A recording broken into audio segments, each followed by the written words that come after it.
እዚህ ቪዲዮ ላይ ህይወታችን ላይ ለአጋንንት በር የሚከፍቱ ሁለት የምንሰራቸው ስህተቶችን በመንፈስ ቅዱስ እንማራለን። እነዚህን በሮች ከዘጋም በኋላ ሰይጣንን በብዙ መንገድ ድል እንደምታደርጉት እርግጠኛ ነኝ። ይህ ቪዲዮ ብዙዎች ጋር እንዲደርስ ላይክ ማድረጋችሁ በጣም አስፈላጊ ስለሆነ ሼር ማድረግ ባትችሉ ላይክ አድርጋችሁ እንድጀምሩ አሳስባችኋለሁ። የዚህ ዩቲዩብ ቤተሰብ ያልሆናችሁ ሰዎች ሰብስክራይብ በማድረግ ቤተሰብ መሆን ትችላላችሁ። ለማታውቁኝ እኔ አገልጋይ ፊልሞን እባላለሁ። ቀጥታ ወደ ትምህርቱ እንሄዳለን።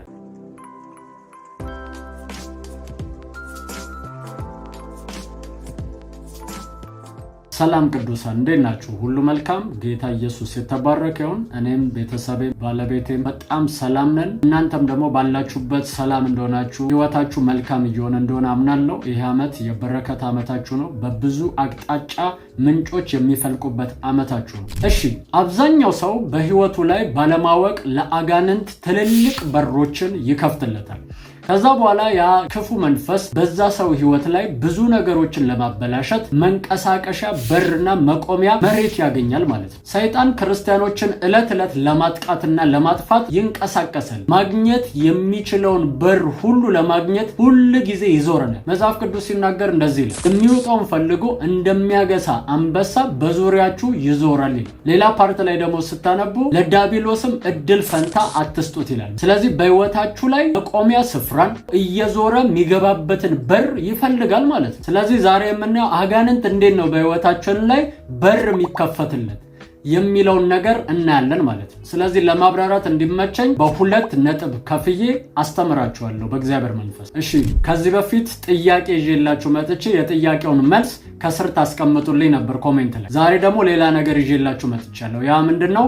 በጣም የምትወዱት መጽሐፍ ቅዱስ ላይ ያለ ጥቅስ ምንድነው? በጣም ህይወታችሁን ሁልጊዜ የሚያጽናናችሁ የሚያነቃቃችሁ ጥቅስ ምንድነው? ያንን ጥቅስ ኮሜንት ሴክሽን ላይ ሁላችሁም ጻፉልኝ። መጀመሪያው ለሰይጣን በር የሚከፍትለት ነገር ምንድነው ከተባለ ለእግዚአብሔር የማይመች ሁኔታ በዙሪያችን በህይወታችን ላይ ካለ ምን ማለት ነው? ይህንን ነገር ለማብራራት ሁላችንም መጽሐፍ ቅዱስ ላይ ሉቃስ ምዕራፍ 11 ቁጥር 24 ላይ ሄደን እናነባለን። እርኩስ መንፈስ ከሰው በወጣ ጊዜ እረፍትን እየፈለገ ውሃ በሌለበት ቦታ ያልፋል፣ ባያገኝም ወደ ወጣውበት ቤቴ ይመለሳለሁ ይላል። ሲመጣም ተጠርጎ አጊጦም ያገኘዋል።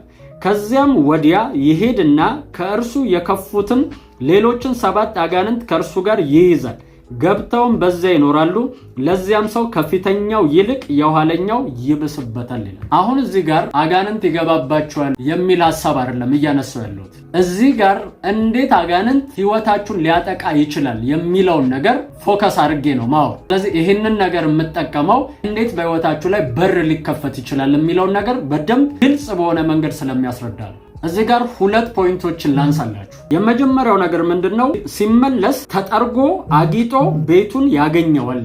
ይሄ ማለት ምን እንደሆነ በደንብ ዲቴል ነገር አወራችኋለሁ። ሁለተኛው ደግሞ ከሱ የባሱ 7 ይዞ ይመጣል የሚለውን ነገር ዲቴል እናወራለን ማለት ነው። የመጀመሪያውን እንይ። አጋንንቱ ከዛ ሰው ከወጣ በኋላ እረፍትን እየፈለገ ይንከራተታል ይላል። ስለዚህ ምን ማለት መሰላችሁ? ከሰውየው መጀመሪያ ሲወጣ የወጣው እረፍት አጥቶ ነው ማለት ነው። ስለዚህ እዛ ሰው ውስጥ እረፍት ስላጣ የሚመች አየር ስላልነበረው ጥሎ ይወጣና እረፍት የሚያገኝበት ሌላን ቦታ ይፈልጋል ማለት ነው። ከዛ በኋላ ግን እረፍትን ባጣ ጊዜ አንድ ነገር ያስባል።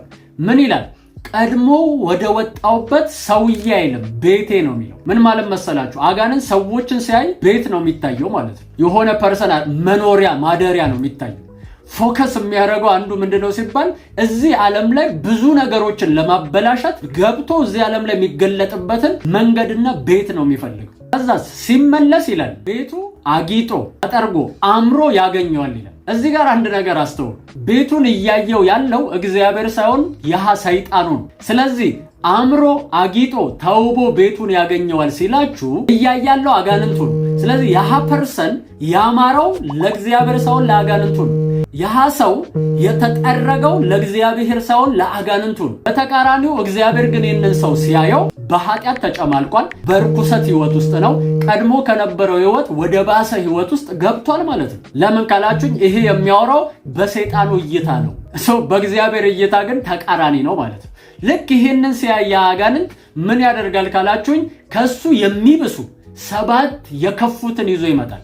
ምን ማለት መሰላችሁ? ይሄ ሰውዬ መጀመሪያ አንድ አጋንንት ብቻ ነበር የመያዝ አቅም የነበረው። አትሞስፌሩ ምቹ የሆነው ለአንድ አጋንንት ነበር። ያም አጋንንት እረፍት ስላጣ ስላልተመቸው አየሩ ሄዶ ነበር። ሲመለስ ግን ከሱ የከፉትን እንኳን ለመሸከም ሰውየው ተመቻችቶ ነው የጠበቀው። ኃጢአት ጨምሮ፣ እርኩሰት ጨምሮ፣ ክፋት ጨምሮ ነው ያ ሰውዬ የጠበቀው። ስለዚህ አንድ ብቻ አይደለም አሁን መቀመጥ የሚችለው፣ በጣም የከፉት ራሱ አለቃ የሚባሉትን የማሳረፍ አቅም አለው የሰውዬ ማለት ነው። እንደዚህ አይነት አትሞስፌር ለእግዚአብሔር አይመችም።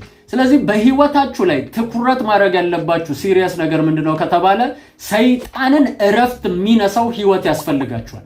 ሰይጣንን እረፍት የሚነሳው ህይወት አላችሁ ማለት ለእግዚአብሔር ደስ የሚል አትሞስፌርና አየር በዙሪያችሁ በማንነታችሁ ውስጥ አለ ማለት ነው። እግዚአብሔር ይደሰታል። በህይወታችሁ ላይ ለሰይጣን ምንም አይነት በር አይከፈትም ማለት ነው። ስለዚህ ለሰይጣን አንዱ ቦታ የሚሰጠው ነገር ምንድነው ከተባለ ጭንቀት ነው። ሁለተኛ ፍርሃት ነው። ሶስተኛ ቁጣ ነው። እነዚህ ሁሉ በህይወታችሁ ላይ ኤቭሪ ታይም የምታረጉ ከሆነ ለሰይጣን ትልቅ በር ነው። ስለዚህ በህይወታችሁ ላይ እነዚህ ነገሮች መከልከል ማስቆም ይኖርባቸዋል። ለዛ ነው ኢየሱስ ክርስቶስ አንድ ነገር ተናገረ። የዚህ ዓለም ገዢ አሁን ወደ እኔ እየመጣ ነው አለ ለሐዋርያቱ። ነገር ግን አለ ከኔ ዘንድ አንዳች የለውም አለ። አምፕሊፋይዱ ሲያብራራው ምንም አይነት የሱ የሆነ ንብረት እኔ ጋር የለም ነው ያለው ኢየሱስ። ስለዚህ በህይወታችሁ ላይ ለሰይጣን የሚመች ወይም የሱ የሆነ ንብረት እናንተ ጋር አለ ማለት ሊጎበኛችሁ ይመላለሳል፣ ይመጣል፣ በር ተከፍቶለታል፣ መቆሚያ ግራውንድ አግኝቷል ማለት ነው። ያንን ተጠቅሞ ብዙ ነገር ህይወታችሁ ላይ የማበላሸት ኃይል ይኖራል። እነዚህን ነገሮች በጣም በጥንቃቄ በህይወታችሁ ላይ ይህንን ካረጋችሁ በሩን መዝጋት ትችላላችሁ። ሁለተኛ ለሰይጣን በር የሚከፍትልን ነገር ምንድነው ካላችሁኝ ከእግዚአብሔር ጋር ያለን የጸሎት ህይወት ወይም ደግሞ ህብረት ሲበላሽ ምን ማለት ነው? አንዳንዶች መንፈሳዊ ህይወታችን በጣም ደክሞ ከእግዚአብሔር ጋር ምንጸልይበት ለእግዚአብሔር ጊዜ ምንሰጥበት ህይወት ላይኖረን ይችላል። በዚህ ጊዜ ሰይጣን ህይወታችንን ለማጥቃት ትልቅ በር ያገኛል። ለምን ስትሉኝ የማይጸልይ ሰው እጅግ በጣም ፍርሃት፣ በሁሉ ነገር የሚደነግጥ አቅም የሌለው ሰው ይሆናል። እስቲ ራሳችሁን ቼክ አድርጉት። ምትጸልዩ ጊዜ በጣም የጸለያችሁ ጊዜና ጸሎት ህይወታችሁ የደከመበት ማትጸልዩበት ሲዝኖች ላይ ራሳችሁን ቼክ አድርጉ። እስቲ በሁሉ ነገር መደንገጥ ትጀምራላችሁ። ነገር ግን ከእግዚአብሔር ጋር በጣም የተጣበቃችሁ ከሆነ ምንም ነገር ይወራ፣ ሰማይና ምድር ቢገለባበት እንኳን ፍርሃት የሚባል ነገር እናንተ ውስጥ አይኖርም። የሆነ ነገር ሲከሰት እኔን ያገኘኛል ብላችሁ አትፈሩ።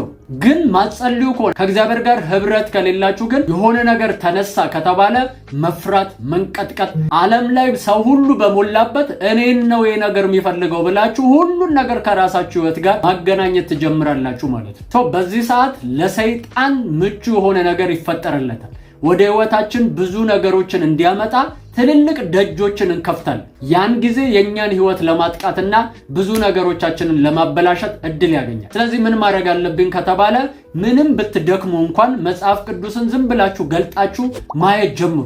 አንድ ምዕራፍ ለማንበብ መሞከር ጀምሩ። ሁለተኛ ደግሞ ለመጸለይ እንኳን ቢያቅታችሁ፣ ቃል ማውጣት እንኳን ቢያቅታችሁ ዝም ብላችሁ ተንበርከኩ። ከዛ በኋላ እያላችሁ አቅም እያገኛችሁ ትመጣላችሁ። ከዛ መጸለይ ትጀምራላችሁ። ስለዚህ መንፈሳዊ ህይወታችሁ ሲደክም እሺ አትበሉ። ኖ ማለት አለብን፣ መነሳት አለብን፣ ቢያቅተንም መሞከር አለብን፣ መፍጨርጨር አለብን። ያን ጊዜ በህይወታችን ላይ ሰክሰስፉል እየሆንን እንመጣለን ማለት ነው።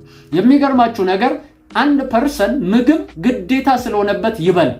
የታመመ ሰው አይታችሁ ከሆነ ምግብ ብላ እየተባለ እየተጨቀጨቀ ተገዶም ቢሆን ይበላል። ለምን ካላችሁኝ ያ ሰው ካልበላ ወደ ሞት እየሄደ እንደሆነ ስለሚታወቅ ማለት ነው። ስለዚህ ቢርብም ባይርብም ግዴታ ነው መብላት በህይወት መኖር ካለበት ማለት ነው። መንፈሳዊ ነገር ሲሰማኝ አትበሉ። መጽሐፍ ቅዱስ ሲሰማኝ አነባለሁ፣ ሲሰማኝ እጸልያለሁ አትበሉ።